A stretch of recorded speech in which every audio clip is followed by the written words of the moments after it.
Hola, muy buenas tardes. Les voy a hablar, mi nombre es Gabriel Angulo y les voy a hablar sobre energía nuclear. Lo que son los usos, los pros y los contras que podemos ver al uso de esta energía que para mí es una de las más peligrosas y una de las más factibles para poder obtener energía eléctrica. Primero que nada, vamos a hablar un poquito de lo que es.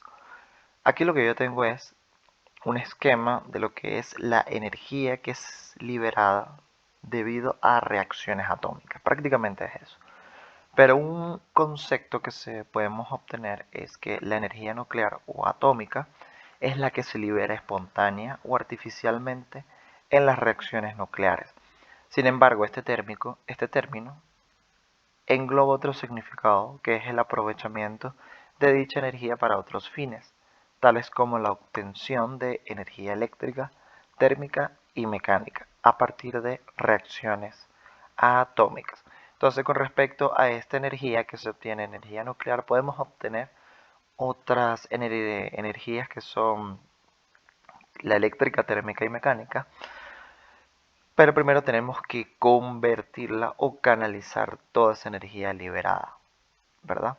Entonces, pues de esta manera es como referirse a la energía nuclear no solo como el resultado de una reacción, sino como un concepto más amplio que incluye los conocimientos y pues técnicas que permiten la utilización de esta energía por parte del ser humano, ¿correcto?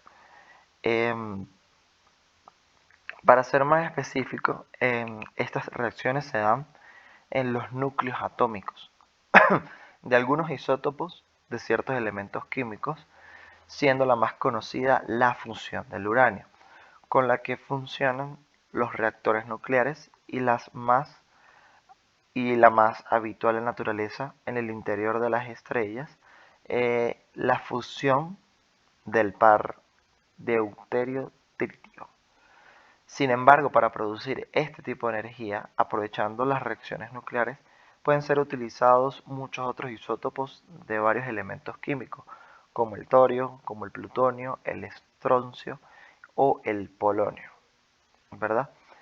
Esto tiene muchos usos y para explicar también un poco, digamos, de manera más gráfica de cómo estos isótopos viajan por el aire, es que al tener, por ejemplo, uranio expuesto, los átomos del uranio se van liberando, o sea, digamos que son como partículas que van viajando a muy alta velocidad, que son liberadas a partir del uranio, que van chocando contra lo que se encuentra a su alrededor.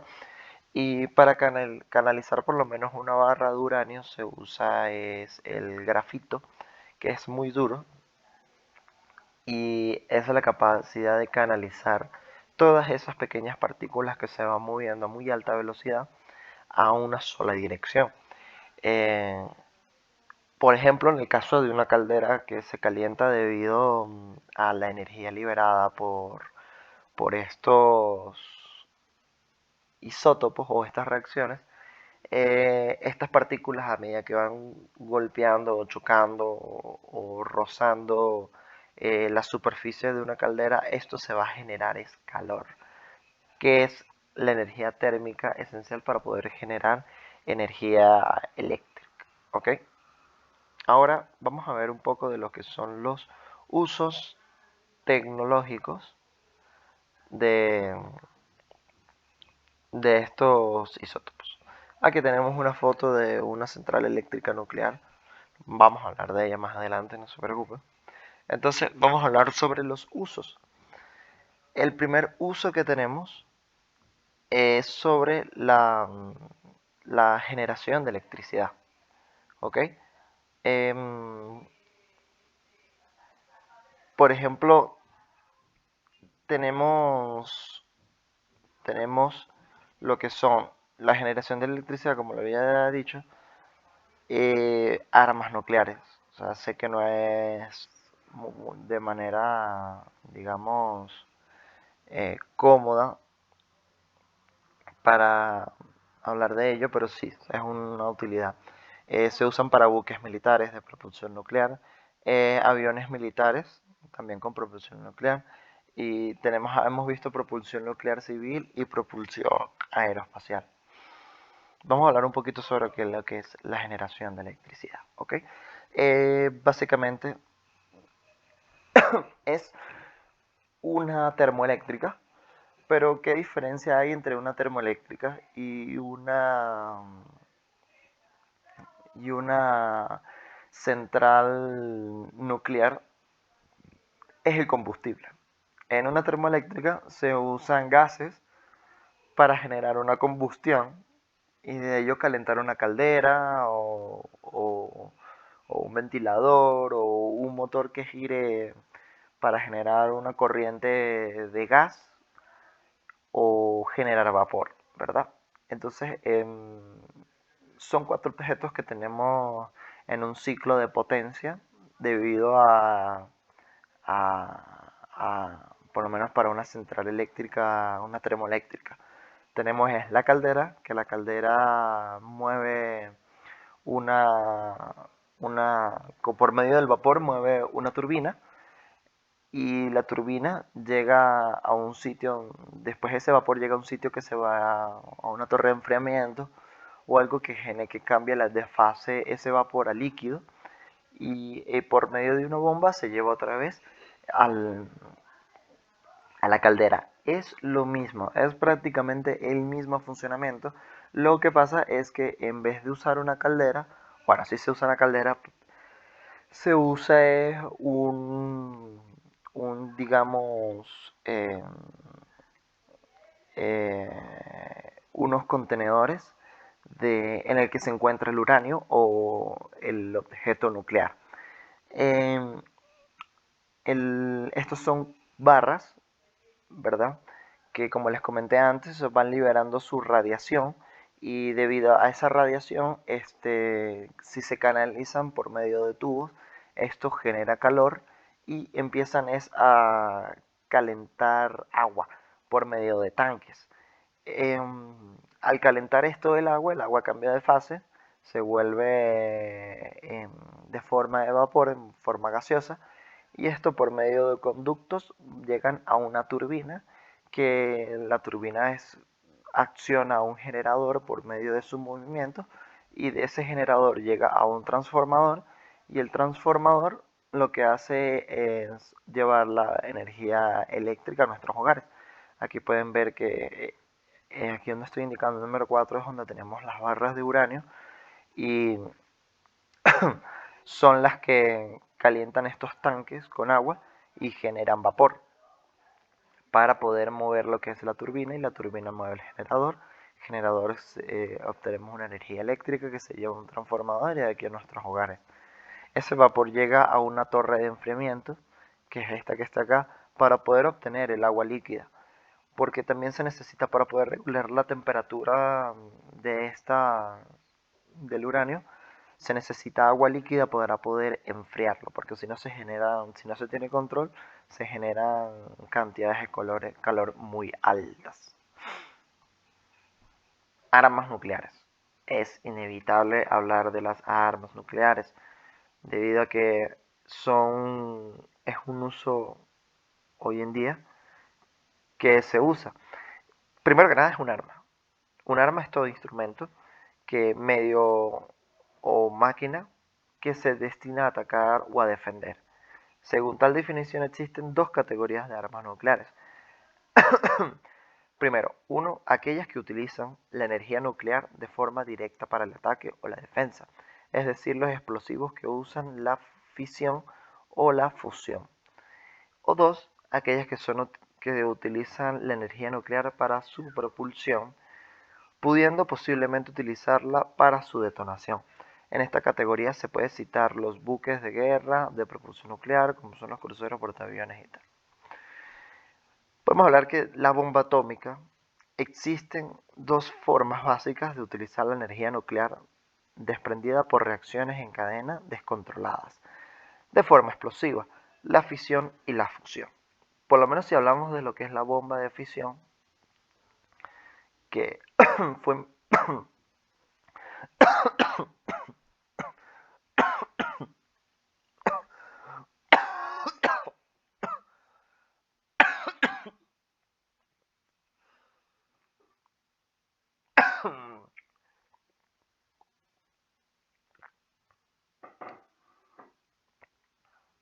No fue así el 16 de julio de 1945 cuando se produjo la primera explosión de una bomba de fusión creada por el ser humano. Esta se llama la prueba de Trinity. Entonces, existen dos tipos básicos de bombas de fisión, que es utilizando el uranio, puede ser utilizando el plutonio. Y bueno, básicamente esto se utiliza para ponerlo de forma crítica, el uranio o el plutonio, en el sentido que si se genera una alta explosión, ¿verdad? Una gran explosión inmensa, de tal forma de que se pueda repartir el uranio en piezas o partes muy pequeñas. Esto lo que lo va a lograr es una gran contaminación al ambiente y esto para el ser humano es perjudicable. Buques de militares de propulsión nuclear, ¿ok? Esto, bueno, no solo funciona para buques, sino también para submarinos. Esto prácticamente se dio sobre la Segunda Guerra Mundial, donde se comprobó que el submarino podía ser un arma decisiva, pero podía ser un grave problema, su necesidad de emerger tras cortos periodos para obtener aire para la combustión del diésel en que se basaban sus motores. No fue sino hasta el almirante Hyman, americano por supuesto, en el que pensó en la energía nuclear que podría ayudar con este problema. El desarrollo de los reactores nucleares permitieron un nuevo tipo de motor con ventajas fundamentales. Primero, no precisa de aire para el funcionamiento del motor, ya que no se basa en una combustión, o sea, no es un motor a combustión interna. Una pequeña masa de combustible nuclear permite una autonomía de varios meses, años incluso, sin volver a recargar. Por ejemplo, los submarinos de Estados Unidos no necesitan repostar durante toda su vida útil, para que se hagan una idea. Un empuje que ningún otro motor puede equiparar, con lo que pudieron construirse submarinos mucho más grandes que los existentes hasta el momento. El mayor submarino construido hasta la fecha son los de la clase Akula ruso, que pueden llegar hasta pesar hasta 48.000 toneladas. Como pueden ver en la foto, ese es el USS Enterprise, ¿verdad? Son buques y en esto se almacenan aviones. Esto es más proyectado para, para obtener o transportar aviones. Prácticamente los submarinos utilizan son reactores, o los buques utilizan son reactores de buques a aguas a presión, de agua en ebullición o de sales fundidas. Para conseguir reducir el peso del combustible, en estos reactores se usa uranio con altos grados de enriquecimiento. Estos reactores presentan la ventaja de que no es necesario convertir el vapor generado por el calor en electricidad, sino que puede utilizarse de forma directa sobre una turbina que a su vez proporciona el movimiento de las hélices. Prácticamente lo mismo que las centrales nucleares, pero en vez de tú tener un generador, tú tienes una vez la hélice. Buques militares o aviones, perdón, aviones militares de propulsión nuclear. Tanto en Estados Unidos como en la Unión Soviética se plantearon la creación de una flota de bombarderos de propulsión nuclear. De este modo se pretendía mantenerlos cargados con cabezas nucleares y volando de forma permanente cerca de los objetos prefijados. Como pueden ver, estos eran inventos más que todos de la Unión Soviética o de Estados Unidos, de la Guerra Fría, en esa época cuando querían espiar, o época al finalizando la Segunda Guerra Mundial. La idea era mantener un avión en el aire mucho tiempo. Con el desarrollo del misil balístico que les había comentado a finales de los años 50, que eran más rápidos y más baratos, sin necesidad de pilotos y prácticamente invulnerables, se abandonaron se abandonaron todos los proyectos. Eh, Hubo dos proyectos de aviones militares que lograron tomar vuelo, ¿verdad? Que fue el Corvette X6, que es el que tienen en la foto, que podemos ver, que es un proyecto estadounidense que a partir de un bombardero B-36 llegó a tener un prototipo en el que realizó 47 vuelos de prueba en el año 1955 a 1957, que era la carrera aeroespacial también, año en el que se abandonó el proyecto. En esto se utilizó un reactor de fusión de 3 megavatios refrigerado con aire, que solo entró en funcionamiento para las pruebas de los blindajes, nunca propulsando al avión.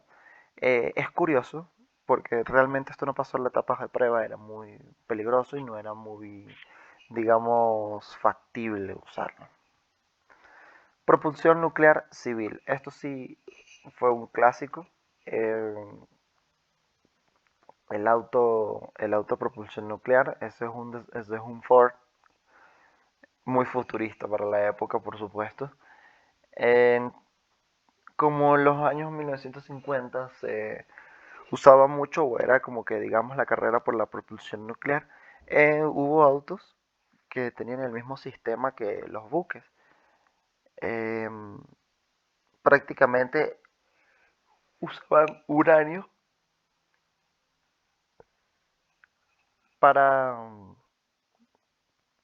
para, para,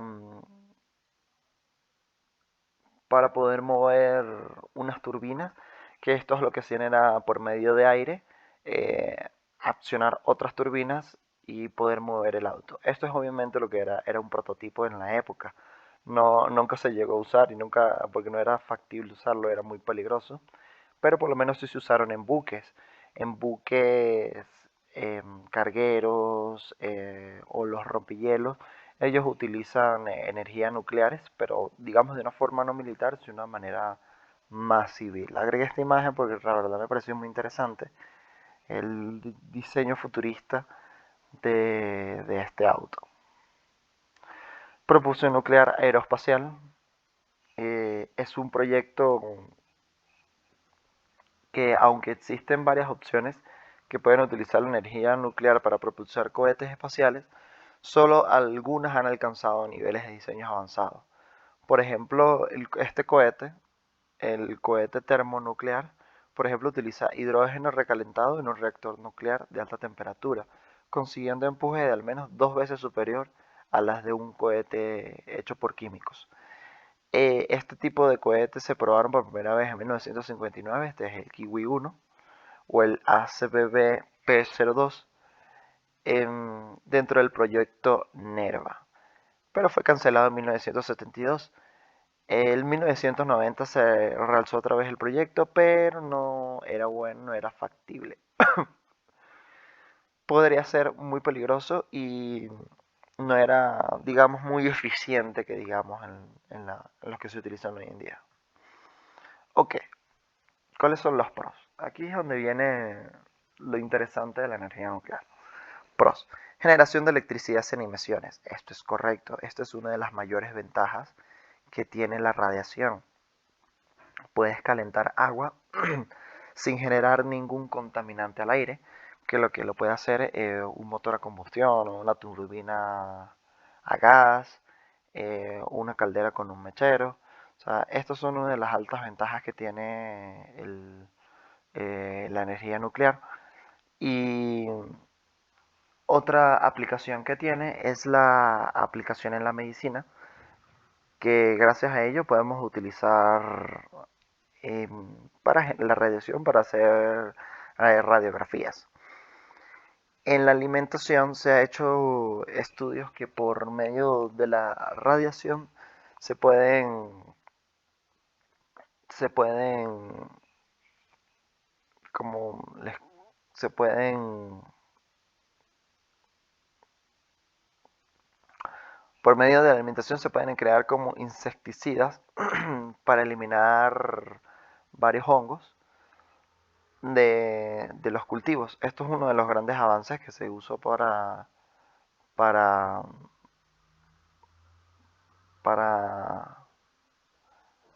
para lo que era la agricultura, ¿verdad? Entonces, no es muy factible que digamos, porque es, digamos, un contaminante que se le puede poner en lo que es la alimentación y la agricultura. Pero se usa más que todo para eliminar hongos o insectos en los alimentos. Ok, ahora tenemos energía económica. ¿Por qué esto es económico? Porque no necesitas de... Es la más barata.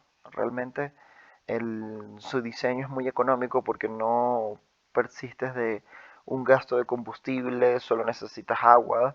La inversión principal es lo que es el desarrollo de la construcción del complejo.